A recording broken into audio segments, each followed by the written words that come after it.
Assalamualaikum warahmatullahi wabarakatuh. Waalaikumsalam warahmatullahi wabarakatuh. Alhamdulillahillazi faddalana ala katsirin min ibadihil mu'minin.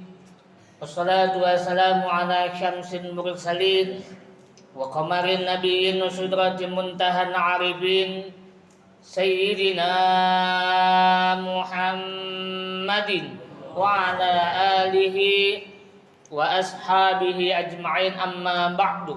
Ilahi anta maqsudi wa ridaka matlubi, atini mahabbataka wa ma'rifatak wa atini ma'aka abada. Hadirin jamaah sekalian, sidang sholat isya dan sholat tarawih, marilah kita menghadapkan rasa syukur kepada Allah Subhanahu wa Ta'ala, yang mana Allah memampukan kita, membisahkan kita untuk menyelesaikan atau menunaikan sholat fardu isya dan amaliyah-amaliyah di bulan Ramadan yang lainnya. Semoga senantiasa amaliyah Ramadan kita, baik yang wajib maupun yang sunnah, diterima langsung oleh Allah Subhanahu wa Ta'ala. Amin ya rabbal.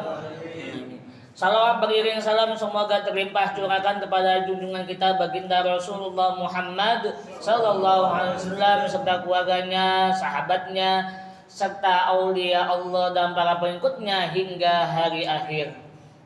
Bapak, Ibu, jamaah sekalian, tahun kemarin saya sudah sempat ke sini dan alhamdulillah Allah memanjangkan usia kita untuk bisa ketemu lagi di sini. Sesuai dengan hadis baginda Rasul, man tala umruhu wa hasuna amalu. Sebaik-baiknya orang yang panjang umurnya, yaitu man tala umruhu wa hasuna amalu, yang baik amal perbuatannya. Dikasih umur panjang, kalau nggak manfaatin apa yang sudah dikasih yang umur panjang itu, berarti kita tidak mempunyai amal baik. Jamaah sekalian, mungkin hadis dari baginda Rasul sudah sering disampaikan sama para mubalik dan para dai. Apa hadisnya? Ramadan itu terbagi 3 fase. Ini sudah sering ya Pak kita dengar Pak. Fase pertama rahmah, fase kedua maghfirah, fase ketiga itqum minan nar. Yang jadi pertanyaan buat kita semua, pertama, fase yang pertama kasih sayang. Apa bentuk kasih sayang Allah? Bu, Pak, saya mau tanya deh Bapak Ibu sekalian. Ini anak-anak sekolah belakang nih. Saya mau nanya, kalau bisa nanti dikasih duit sama Ustadz Rian. Ustadz Rian enggak ada ya? Sebelum itu saya minta suratul Fatihah buat diri pribadi, yang dimana Allah telah memberikan nikmat kepada saya, yaitu ketika selesai kultum Ramadan di tanggal 20 Maret saya ditabrak sama mobil dari belakang gitu.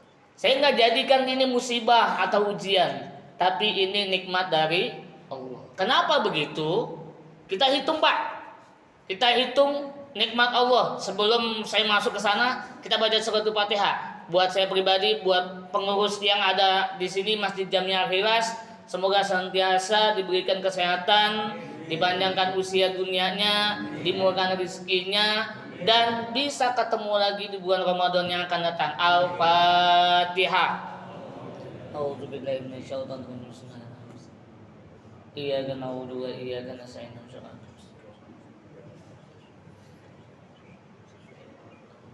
Dan saya berharap jamaah juga yang ada di sini selalu diberikan kekuatan, sehat dan panjang umur. Alhamdulillah.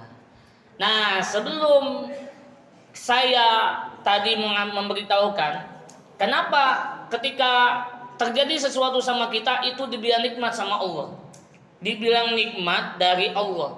Kenapa coba? Coba kita hitung Pak, Bu. Lebih banyakkan mana sehat dari Allah atau nikmat dari Allah atau sengsara dari Allah? Coba. Lebih banyak nikmat Allah. Dikasih baru sedikit begini aja, kalau kita bilang musibah atau ujian, berarti kita menjadi pengkhianat di hadapan Allah. Kenapa jadi pengkhianat? Karena terhitung nikmat Allah di mata kita itu sudah banyak. Kalau nggak di pandangan mata kita, itu nikmat Allah nggak bakal terhitung, nggak bakal bisa dihitung. Terus bagaimana Ustadz yang kalau ada keluarga kita yang meninggal, kalau dikategorikan bilang nikmat Allah bisa jadi. Kenapa coba? Coba pertanyaannya. Lebih enakan di dunia lama apa langsung pulang ke Allah? Coba. Pasti jawabannya langsung pulang ke Allah, lebih nikmat. Emang enak kelamaan di sini? Enak kagak? Kagak enak. Tapi Ustadz, kita kan amalnya belum banyak. Siapa bilang kita banyak amalnya? Siapa bilang? Gak ada manusia di dunia ini amalnya banyak tuh, gak ada. Cuman sedikit. Amalnya sedikit, sombongnya banyak. Itu kita. Makanya pilihannya bagaimana cara kita menyikapi itu semua. Bukan, wah, gue dikasih ujian, gue dikasih musibah. Enggak seperti itu pandangan orang-orang mukmin. Allah memberitahukan di dalam surat Al-Baqarah yang masyhur surat ini. Ayat ini masyhur sekali. Ya ayyuhalladzina amanu kutiba alaikumussyam kama kutiba 'alal ladzina min qablikum la'allakum tattaqun.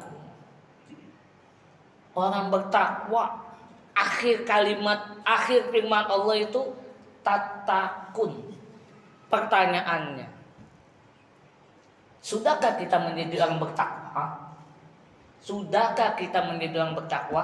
Kalau saya pribadi yang berdiri di sini itu belum jadi orang bertakwa. Karena apa? Belum bisa mengamankan dan melestarikan dari surat Ali Imran ayat 134.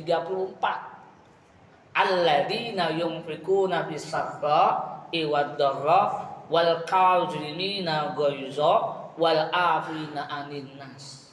Ayat sebelumnya itu wasari'u ila maghfiratin mir rabbikum wa jannatin arduhas samawati wal ardh uiddat lil muttaqin. Di ujung ayatnya surat Ali Imran ayat 133 itu muttaqin.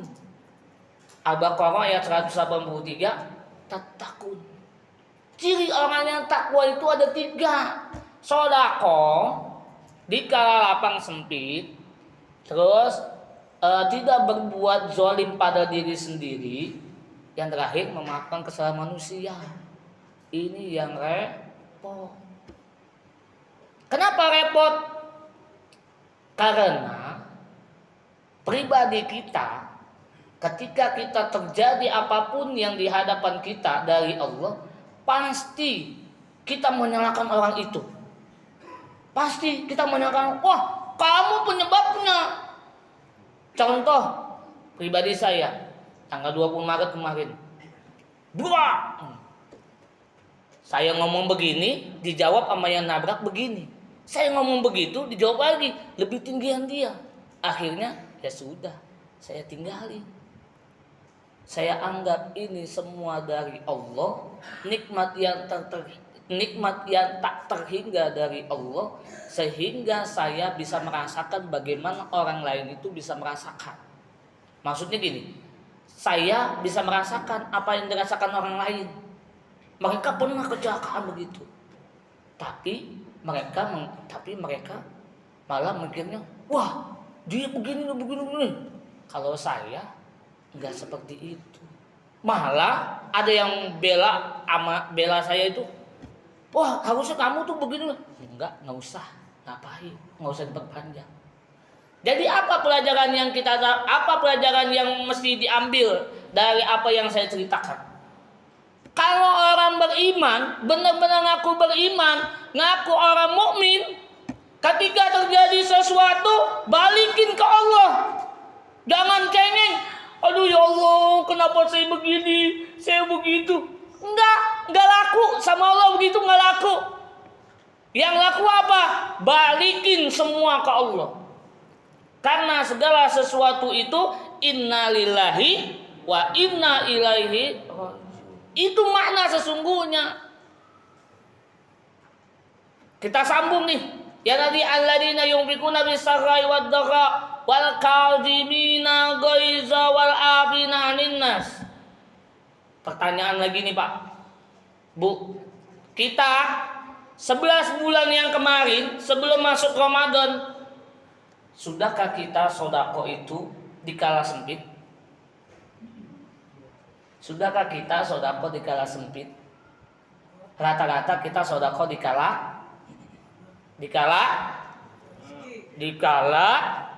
lapang, di kala banyak rezeki. Padahal Rasul Allah maunya melihat kita itu sedekah di kala sempit. Mampu gak? Banyakan dari kita mampu gak? Kagak mampu Pak.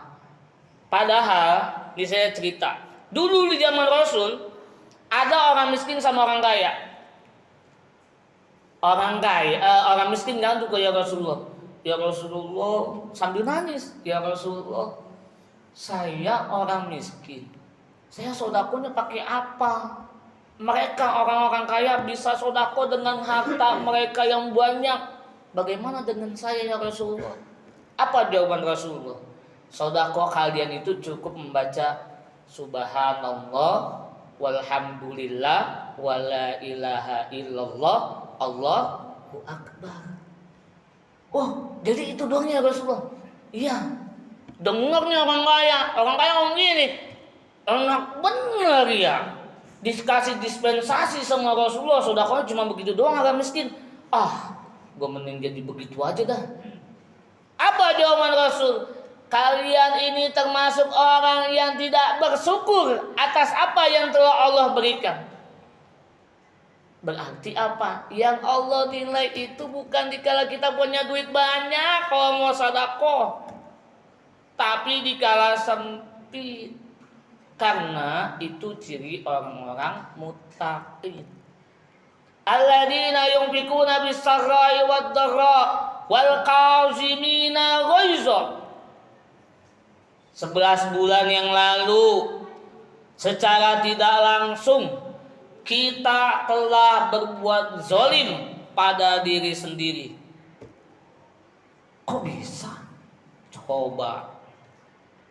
Sebelum datang Ramadan, kita bergegas gak? Istilahnya kita suka bergegas gak ketika panggilan azan?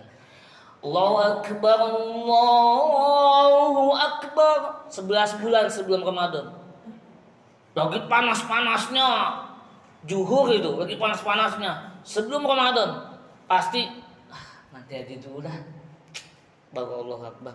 Udah hayya 'ala shalah,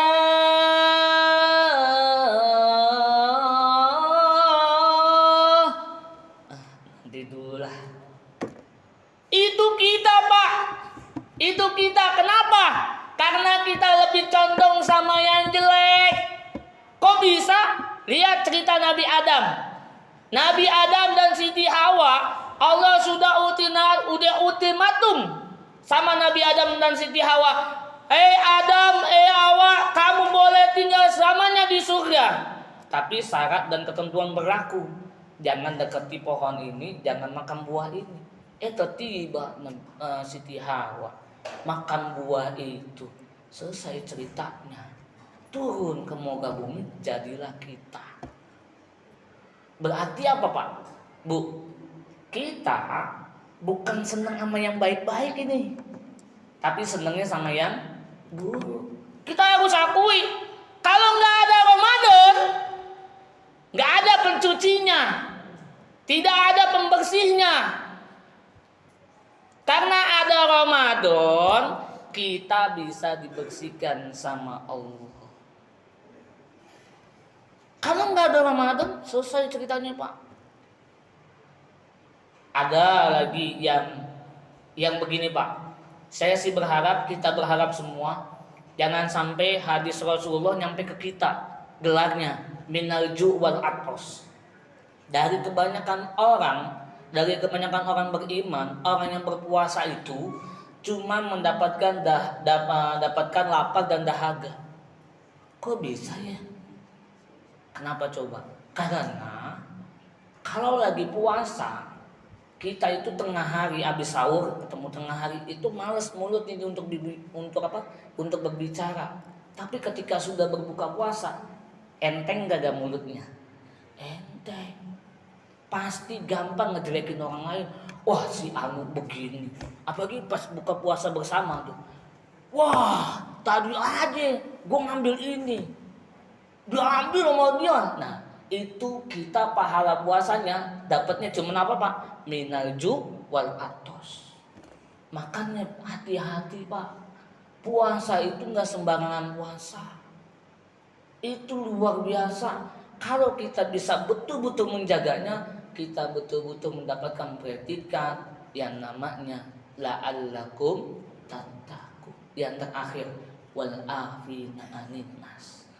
Kita berharap Ramadan ini adalah Ramadan terakhir kita bertemu dengan Ramadan. Belum tentu ada jaminan di hadapan Allah kita panjang umur. Apa yang membuat kita panjang umur? Pertama, silaturahim. Yang kedua, sodako. Kalau kata guru saya, pengersa Abah Haus, sodako itu pencegah yang namanya musibah, pencegah yang namanya dicabut nyawanya. Misalkan kita malam ini sodako, harusnya malam ini kita bakal diambil sama Ajrail. Karena kita sodako, nggak jadi diambil sama Ajrail. Makanya setiap segala sesuatu jangan lupa menyelipkan uang di kantong. Karena apa? Buat menjaga diri kita sama keluarga kita, biar hari ini harusnya dicabut nggak jadi dicabut, ditunda. Kita mulai dari hari ini. Semoga Allah Subhanahu wa taala berkahi kita semuanya, segalanya dan selamanya. Al-Fatihah.